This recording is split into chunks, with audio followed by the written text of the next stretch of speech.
The countdown has already started, and you don't even know it. When the emergency alert system finally screams through your phone, when the broadcast overrides your television with a block of red text, you think you will know what to do. You've watched the movies, you've played the games. You think the first 24 hours of a zombie outbreak is a high-octane action sequence where you grab a shotgun, round up your friends, and speed out of the city in a lifted truck. Hollywood has lied to you. It has painted the apocalypse as a cinematic war. But the first 24 hours is not a war. It is a brutal, silent math problem. And the terrifying truth is that 90% of the population will fail the equation before the sun even sets. The first day is the great filter. It is not the infected that will cause the highest death toll on day one. It is human psychology.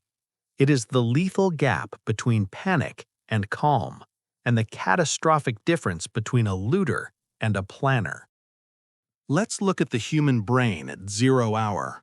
When the sirens wail, you assume the streets will instantly fill with running, screaming crowds. They won't. For the first critical hour, the streets will be eerily quiet. This is the deadliest trap in human psychology, normalcy bias. When confronted with a civilization-ending event, the 90% refuse to believe it is happening. They will stand on the sidewalk. They will stare at their phones, frantically hitting refresh, waiting for a government official to tell them it's a hoax. They will text their friends. They will try to call a family meeting. They will waste the most valuable, irreplaceable resource in the universe, the head start.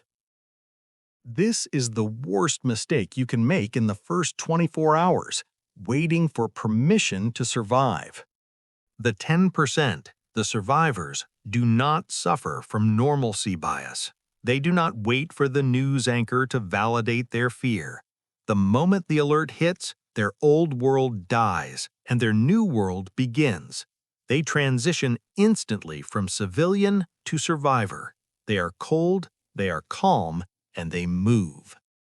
By hour 2, the normalcy bias shatters, the denial evaporates, and it is replaced by the most destructive force on Earth, mass panic. This is where the divergence between the looters and the planners dictates who lives and who becomes a statistic. The 90% operate on pure, unthinking cortisol. They realize they are out of food. They realize they need a gun. So they do exactly what 3 million other terrified people do. They rush to the big box supermarkets, the Walmarts, the sporting goods stores. These locations are not supply points. They are meat grinders. The looter runs into the grocery store to fight over bottled water and canned soup. They are reacting to fear. They burn precious calories shouting, shoving, and fighting their own neighbors in the aisles. If an infected individual wanders into that packed, chaotic environment, the infection rate isn't a curve, it's a vertical wall. The looter has trapped themselves inside a sealed box with hundreds of panicked, noisy, bleeding targets. Even if the looter makes it out with a cart full of supplies, where are they going? They get in their car and merge onto the highway. They think their vehicle is a chariot of freedom. In a mass evacuation, a car is a 3,000-pound glass coffin. Within 45 minutes of the panic setting in, every major artery out of the city will be deadlocked. Accidents, abandoned vehicles, and military checkpoints will turn the interstate into a 50-mile parking lot.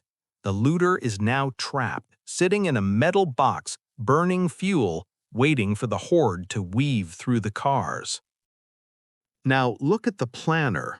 The 10% do not go to the supermarket. They do not join the exodus. They understand that in the first 24 hours, isolation is the only armor that works. If the planner must acquire supplies, they employ shadow logistics. They don't go where the crowds go. They hit the negative spaces. They go to the office supply store for the flats of water in the break room section. They go to the pet store for fish mocks, aquarium antibiotics that are the exact same amoxicillin humans take. They don't buy AR-15s, they buy heavy-duty trash bags, duct tape, and water filters. But ideally, the planner doesn't leave their house at all. While the looter is bleeding in a Walmart parking lot over a pack of toilet paper, the planner is executing the silent checklist of the apocalypse. First, the water. The grid is a fragile beast. When the power plant operators flee, the massive electric pumps that push municipal water will fail. The planner knows they have hours, maybe minutes of water pressure left. They don't panic. They calmly plug the bathtub. They fill every pot, every Tupperware container, every Ziploc bag. They secure 100 gallons of life support while the rest of the world is still screaming at each other in traffic. Next, the planner addresses the architecture of their survival. The 90% who stay home will make a fatal, panicked mistake. They will flag their house. They will drag their couch onto the front porch.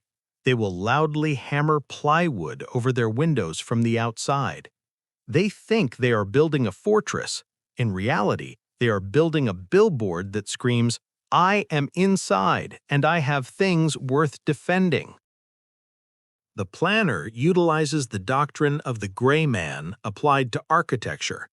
They want their house to look like a tomb.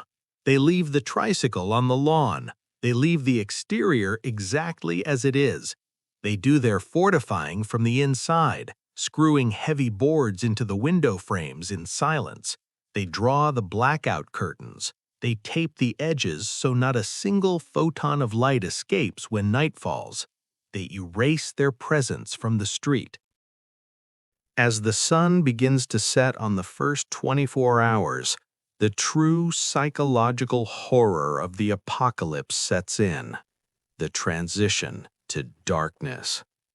The power grid dies, the ambient hum of the city fades away, and the acoustic floor drops. In the pitch black, you can hear everything. You will hear the car alarms, you will hear the distant breaking of glass, and you will hear the pleading at your door. This is the final agonizing test of the first day, the moral sieve.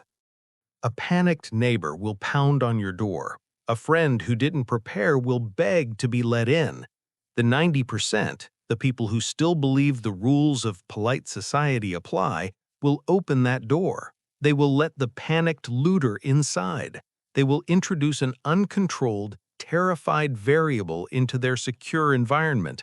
That variable will consume their water, make noise, and eventually get them killed. The 10% understand the darkest math of survival. To save yourself, your circle of empathy must shrink to the walls of the room you are in. The planner sits in the dark, their breathing shallow, their gear prepped, and they listen to the screams outside. They do not move. They do not help. They understand that the first 24 hours are not about being the hero. Heroes die in the first act trying to save people who were dead the moment the siren sounded. The first 24 hours are about vanishing. You survive day one by outthinking the panic. You survive by turning off your emotions, avoiding the herd, and becoming a ghost before the rest of the world even realizes it's bleeding to death. So ask yourself, right now, as you sit in the comfort of a functioning society, if the alert sounded in 10 seconds, are you going to grab your car keys and run to the store? Or are you going to walk to the bathroom, plug the drain, and turn on the tap? The clock is ticking. Decide.